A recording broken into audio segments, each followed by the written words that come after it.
You might be questioning staying in the classroom or thinking about a career change. And if that's the case, I am providing 5 ways that you can explore career alternatives. So there'll be a video for each way.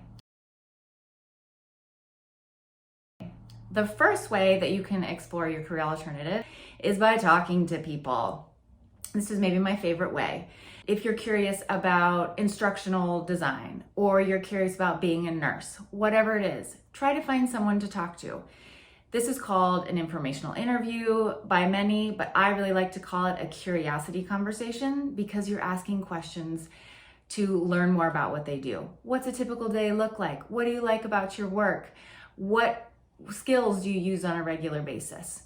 This is way more fun than just looking at a job description and way more informative. And it will help you make a connection in a field that ultimately you might decide you want to transition into.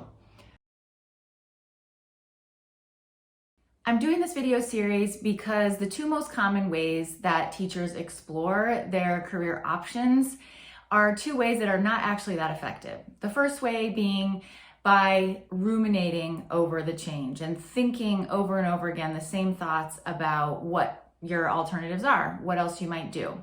Now, some self-reflection is good, but spinning your wheels over the same thoughts over and over again is not going to get you anywhere.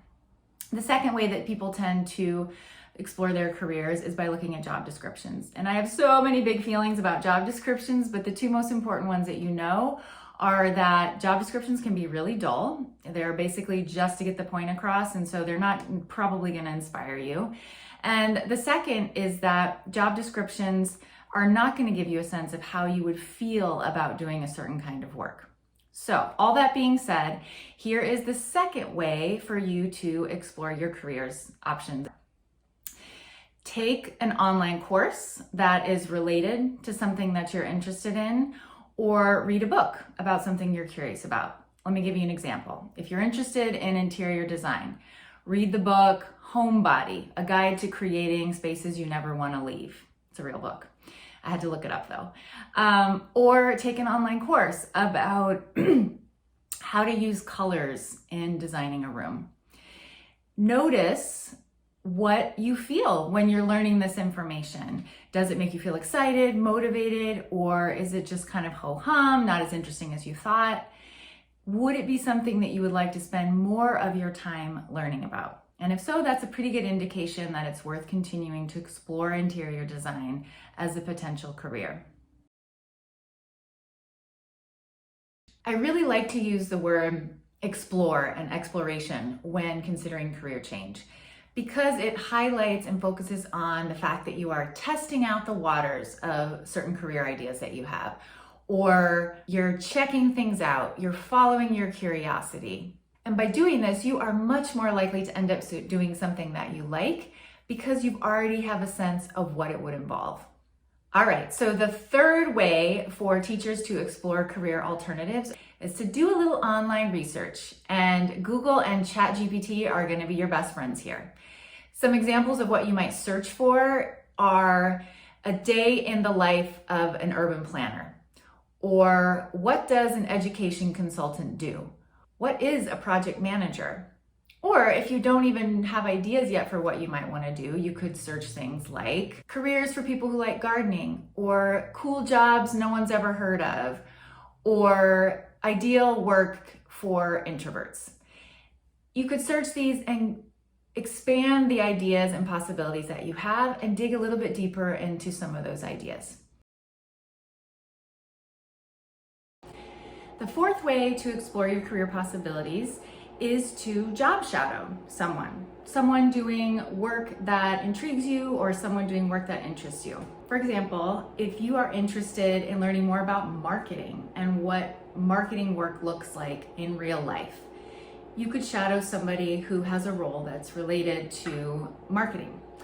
And job shadowing essentially means shadowing someone throughout their day, following them throughout their workday, and getting really up close and personal with what they do on a daily basis.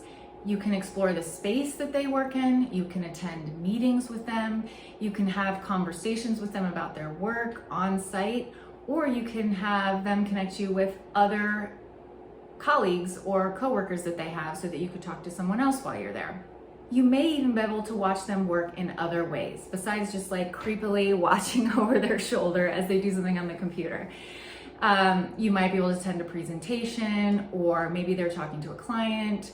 So there are a lot of different ways that you might be able to sit in on the experience. If they work remotely, that's a little bit trickier, but you may be able to attend Zoom meetings with them, or you might be able to sort of get a play-by-play from them throughout the day. Like, I'm heading into this meeting now, and this meeting's about this. Now I'm working on this project. You could even do it live time by sort of being on Zoom with them, just sort of co-working together, or they could send you an email sort of documenting what they do throughout the day. There are ways to shadow even if someone works remotely. The fifth way to explore your career options is to conduct a mini experiment on a job or career that excites you. A career experiment is a way to test out whether you would like a particular part of the job that interests you without fully committing. Let me give you a few examples. Let's say you're interested in graphic design. You could offer to create the wedding invitation or the wedding program for your cousin.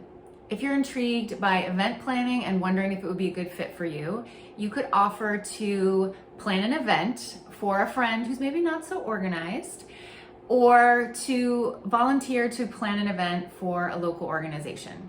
I became a coach by conducting an experiment. I decided to take on a couple of guinea pig clients who I didn't charge. I just wanted to see what it felt like to do one-on-one coaching with people over a period of time. And I totally loved it, but I would not have known that if I hadn't experimented with it first. I could have made some assumptions, but I wouldn't have truly known.